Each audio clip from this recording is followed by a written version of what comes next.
In the year 9 CE, three powerful Roman legions marched confidently into a dense northern forest, believing they were policing a quiet frontier. But within days, that forest would close around them and erase an entire army from history. The Roman Empire at the time was at its peak confidence, its roads stretching across continents, its legions undefeated in open battle, its commanders accustomed to discipline, formation, and clear lines of control. Yet the lands east of the Rhine were different, covered in thick forests, marshy ground, sudden hills, and unpredictable weather, where visibility could vanish behind trees and mist. The soldiers marching there were not raw recruits, but trained legionaries, men who had built forts, enforced laws, and fought distant campaigns. And as they moved with baggage trains, camp followers, and long columns of men and animals, they likely believed this was another routine movement to secure order among local tribes. The weather began to turn, cold rain falling, turning soil into mud that slowed carts and stretched the column thinner and thinner along narrow forest paths. And in such terrain, the famous Roman formations were difficult to maintain because shields and tight ranks worked best in open ground, not between trees and swamps. Unknown to many in the marching column, hostile forces had been quietly gathering, studying Roman habits, watching their routes, learning how they thought and moved, and waiting for the right moment when confidence and vulnerability overlapped. The first attacks were sudden and brief, missiles thrown from hidden positions, small strikes that caused confusion more than damage, and Roman officers likely assumed it was minor resistance, something discipline could quickly handle. But the attacks did not stop. They multiplied, coming from different sides, vanishing as quickly as they appeared. The forest itself became an enemy, limiting sight, muffling signals, making it hard for units to coordinate, and the long column meant some units faced danger, while others did not even know what was happening ahead. Rain soaked bowstrings and clothing, shields grew heavy, and the road became a churned path of mud where fallen animals and broken wagons blocked movement, forcing soldiers to bunch up or detour into rough ground. Then the assaults intensified, not a single pitched battle, but continuous harassment, waves of warriors striking from cover, targeting isolated groups, supply carriers, and officers trying to restore order. And every time the Romans tried to form proper lines, the terrain and pressure disrupted them. Night offered little relief because the forest was dark and unfamiliar, and setting up proper fortified camps, a Roman specialty, was harder under constant threat and bad ground, and fear likely spread quietly as men realized this was no normal patrol.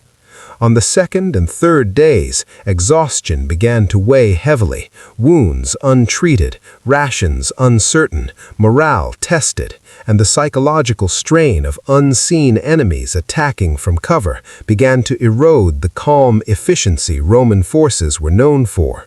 Some attempts were made to break out into clearer terrain, but knowledge of the land favored the attackers, who controlled choke points, ridges, and marsh edges, striking where the column was weakest.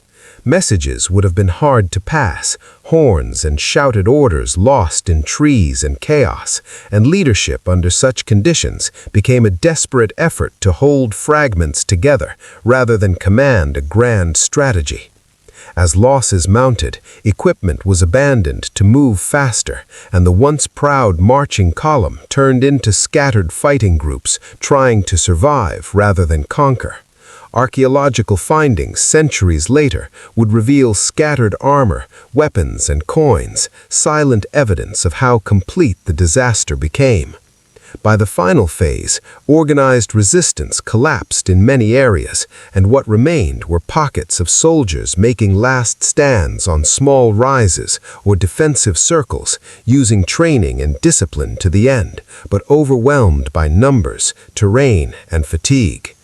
For the Roman world, the shock was immense, because legions were not supposed to vanish. They were symbols of order and inevitability, and news that entire units had been destroyed in a frontier forest challenged the image of unstoppable expansion.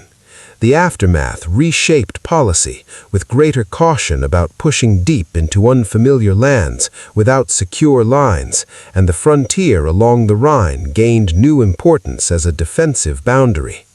For the people of the region, the event became a powerful memory of resistance and knowledge of homeland used as a weapon, showing that empires strong in open fields could be fragile in the wrong environment.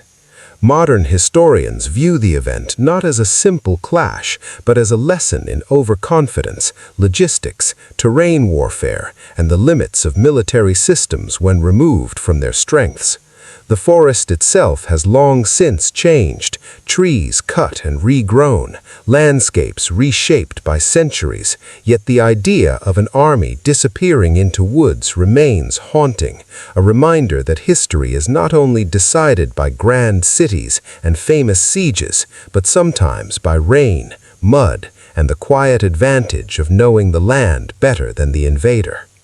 For today's audiences, the story feels cinematic because it combines human confidence, natural environment, miscalculation, and survival under pressure, elements that still define conflicts in different forms.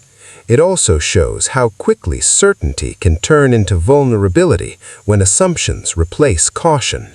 Somewhere in that ancient forest, as rain fell on shields and the sounds of struggle echoed between trees, soldiers far from home likely realized that the empire's power could not always protect them from uncertainty, and that in history, nature and strategy together can decide outcomes as much as numbers and bravery.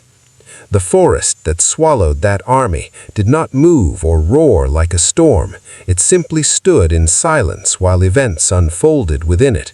And when it was over, the world beyond the trees slowly learned that even the mightiest forces can be humbled when terrain, timing, and tactics align against them, leaving behind a story that still echoes as one of the most dramatic military disasters of the ancient world.